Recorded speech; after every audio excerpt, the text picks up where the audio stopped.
The cafe windows were fogged with raindrops that morning, the kind of rain that didn't pour, but whispered, soft and steady, against the glass. Inside, the world smelled of coffee, caramel, and bittersweet memories. At the corner by the window sat a young woman in a cream-colored dress, her wheelchair quietly beside her table. In her hands was a small birthday cake with 2 flickering candles, their light trembling just like her heart. Her name was Elena Gray, the only daughter of the famous billionaire CEO, Richard Gray, a man whose name opened doors and commanded headlines.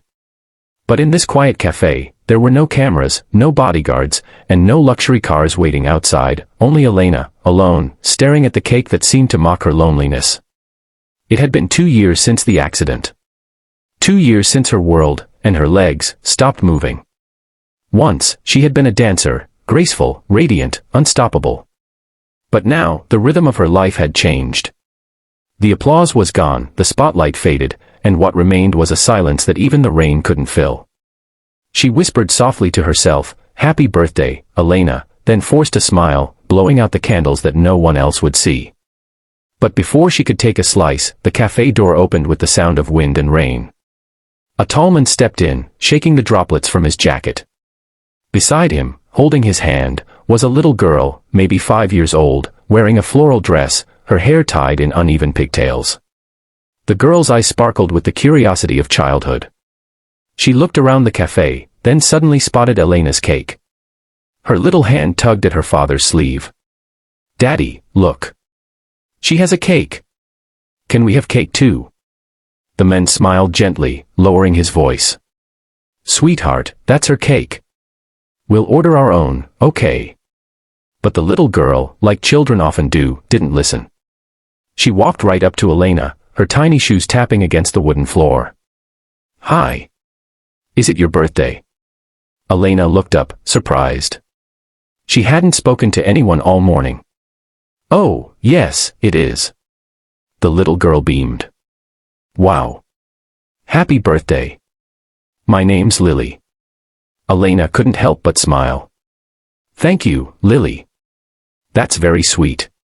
Lily turned to her dad, who stood awkwardly by the door. "Daddy. She's alone. Can we sit with her? Please."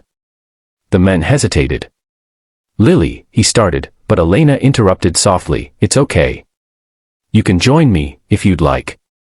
He nodded, his voice calm but kind. "Only if you're sure. I don't want to intrude." Elena smiled, the first genuine one of the day. "Please. I'd appreciate the company." They sat down.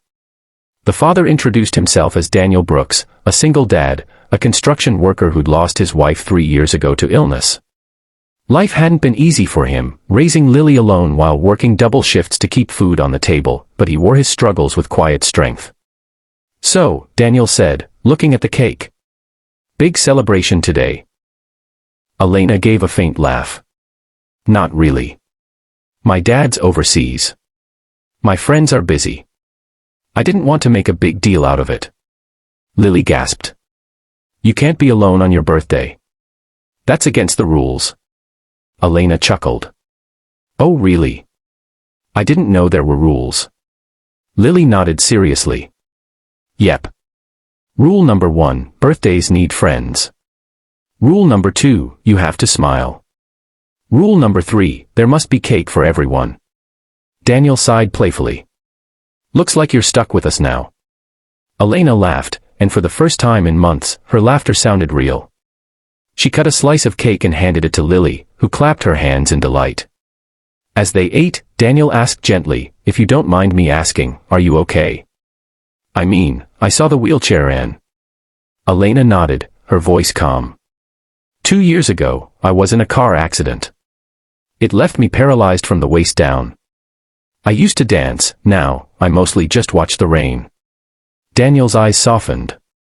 "I'm sorry. That must have been hard." Elena smiled faintly. "It was. But I think, what's harder is how people treat you after. Like you're fragile. Or broken. Even my dad, he means well, but he tries to fix everything with money. He thinks if he buys me things, I'll forget that I can't walk." Daniel leaned forward slightly. Maybe he just doesn't know how to help. Sometimes love comes out in clumsy ways. That line hit her deeper than she expected. Maybe because it was true. They talked for hours. About life. About dreams. About what it means to start over. Daniel told her how Lily was his anchor, how every morning she reminded him to keep going, even when the world felt heavy.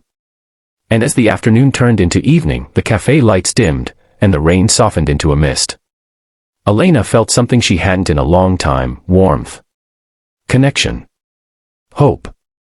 Before leaving, Lily handed Elena the pink paper flower she'd been holding all day. Here. So you're never alone again.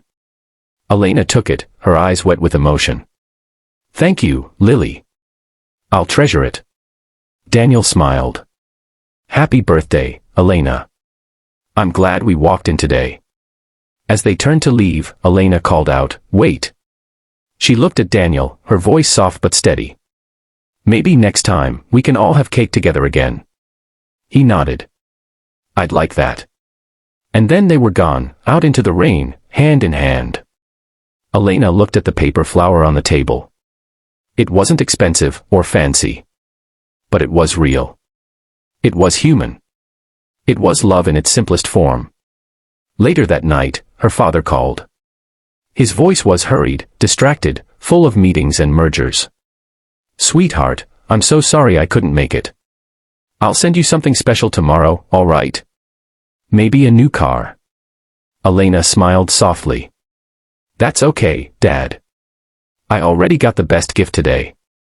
He paused, confused. Oh. What's that? She looked out the window, watching the raindrops slide down like tiny silver threads. A reminder that kindness still exists. When the call ended, she placed Lily's flower beside her cake and whispered, "Thank you, Daniel." "Thank you, Lily." From that day on, something changed in Elena. She began visiting the cafe every week, sometimes with Daniel and Lily, sometimes just to sit by the window and watch the city breathe. And slowly, she found herself dreaming again, not of dancing, but of moving forward. She started a foundation for children with disabilities, using her family's wealth not as a shield, but as a bridge. Months later, at another birthday, the same cafe buzzed with laughter. Lily sang the birthday song off-key while Daniel tried to light too many candles. Elena's eyes sparkled. The rain still fell outside, but inside, there was only light. Because sometimes, the people who walk into your life by accident are the ones who teach you how to live again. If this story touched your heart, remember, kindness costs nothing, but it can change someone's world. Sparkling Heart, subscribe for more beautiful and emotional stories like this one, because every story has the power to remind us, we're never truly alone.